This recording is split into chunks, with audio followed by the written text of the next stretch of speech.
This is talking about bubbles again, continuing. The 1929 crash was considered to be very big, and people said, oh, so it was, but the problem is in 1929 less than 2%, not more than 1.5% of the people were investing in the stock market. So I always used to think of 1929 as the biggest, one of the biggest bubbles, till I read what Morgan Housel has had to say about that, and he said it was not so big after all. I'll just quote him because it's easier to quote him. He said, from there only I learned that only 2.5% of Americans owned stocks in 1929. Huge majority of Americans watched in amazement as the market collapsed, and perhaps lost a sense of hope that they too might one day make money on the Wall Street. But they just lost a dream. They did not have much money to invest in, and therefore they did not lose money. He says that the real pain came later when the banks started failing, right? That is when the people started losing money. But he says the whole recovery was just 7.5 years, including adjusting for inflation, and that is bad. Yes, those 7 years must have been terrible, but that's not so bad as Japan or even as the dot-com, because I think the dot-com recovery took 15 years, if I'm not wrong, right? So 2000 was the dot-com bust. Obviously, amazingly stupid things happened, like in the Indian context also.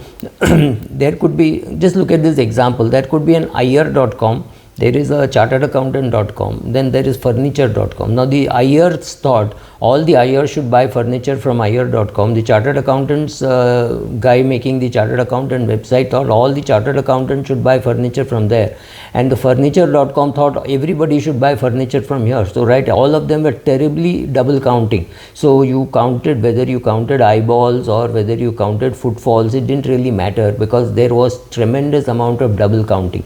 Now that obviously happened in case of the 2000 dot-com boom, and yes, Nasdaq lost over 5 trillion. That is again a big amount, because again things change, because you knew what was wrong, right? The kicker was something like, but the thing is, a booming company used its own money to buy out somebody, right? So if you use your boom to buy out somebody, the guy who got bought out thought it was a great deal, but he also got shares, so all of them got pulled into the same quicksand. So I would still go and say the biggest bubble is 1989 Japan. So it deserves a special episode, which I will do, and it has taken, what, 1989 would mean 11 plus 23, 34 years and still recovering, right? 34 years, and it is still recovering, not fully recovered. Yes, it's gone up, it's gone down, then it went up, then it just stayed down, right? So the recovery to the full market never happened, and I think they lost at least about 2-3 trillion in there. And the real estate market also, I mean, when I talk about the Japanese bubble, I'll speak about it. Real estate also lost money, and the real estate and equities both lost money. And if you see, it is still definitely the biggest, because it lost something like 32 billion in, excluding the real estate. That's big, and it has not yet fully recovered, right? So how much did the prices go up? The prices went up 10x. How much was it worth? In the more detailed one, I'll do it even better. The palace grounds in Japan was worth more than the real estate of whole of California, right? That's the kind of thing which had happened. So yes, I would still go and bet that was the biggest one. And also that I mean, there are many lessons for us, but I think that I will do the lessons from this from the Japanese bubble bust separately, so I'll not combine it with this. Thank you. Will bubbles stop happening? Answer is no, bubbles will never stop happening. Very unlikely that we will identify a bubble when we are in it. But when you look at your portfolio and you find some some scheme, some fund which is a, let's say an infrastructure scheme or a small cap and giving you 36% CAGR for 3-4 years, you understand that you are in a bubble. Are you at the end of a bubble? Are you in the middle of a bubble? I wouldn't know, but I wouldn't mind taking money out of my currently I'm shooting this in September 2023. I actually have no problem removing money from a small cap fund or from an infrastructure fund in my portfolio, which gives me a 36% return over a 4-year period on an SIP basis. Because the problem is, when you speak to the CIO of the company, he'll say that's okay, but my PE is only 21. There are other small cap funds with a PE of 26. Doesn't matter. The fund in which I have invested, if I am happy with the return, I should remove it. Because the correct thing to say in a bubble, you will never know whether you are at the end of a bubble. Like if you meet me on the road, you will know that I am overweight. You will know that I have bad BMI. You know that I need to do more exercise, eat less carbs, eat more protein, etc. But you do not know my weight. But you don't need to know my weight to know I am overweight, right? So what can you do when you think you are in the middle of a bubble? Yes, take money out. I've done that. I've taken money out of some small cap funds, some infra funds. I'm continuing to do my SIP in that, right? My SGP or SIP goes on in those funds, but I still remove a lump sum and put it into something like a some multi-asset fund, so that I am now participating in a little bit in gold, a little bit in real estate, a little bit in foreign assets, right?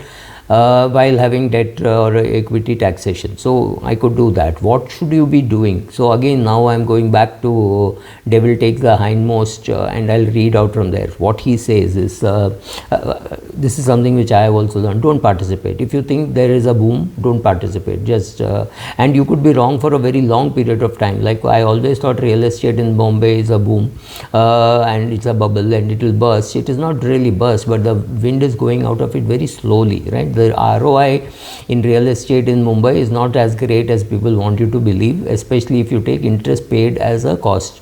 Many people ignore that interest paid as a cost, and then they say, oh, I put 90 lakhs, I got 130 lakhs, right? So to me, after adjusting for inflation in 2007, 2008, I have not seen people make money in real estate even on a 10-year basis, right? In some parts maybe, but some parts no. So don't participate. Ignore the boom, ignore the bubble. It's very difficult because everybody around you is saying, oh, you don't have any Bitcoin? Answer is no, I don't have Bitcoin. Why? I don't even know I have F&O, right? And a lot of my friends make money in F&O. They say, oh, I just write options. I don't. That's it, as simple as that.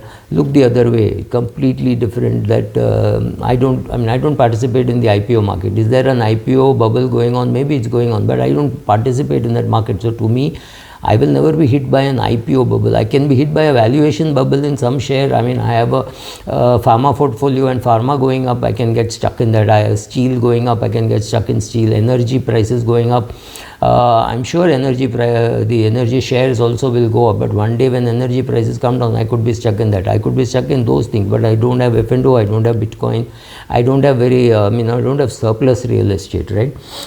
These are the only hope. And now let me quote from Devil Takes the Hindmost, and he says, the additional rise of any stock over the true capital, this is about South Sea bubble, so it's about South Sea bubble share price going up, will be only imaginary. One added to one, this is really brilliant, one added to one by any rules of vulgar arithmetic will never make 3.5. This is something which you have to accept. Like if you are a CEO or a CIO, it's very difficult for you to say, I will now shut down this fund, because you cannot be judgmental. That option is to be left to the unit holder, right? The unit holder has to decide that he will not invest in small cap, he will not invest in infrastructure, or he will not invest in steel and pharma or energy fund. It is his call, it is, or her call. It is not the asset manager's call. The asset manager should just continue his schemes. It is not his job to stop any scheme. So that I am talking from the AMC point of view. What you should do is, you should perhaps stop your SIP,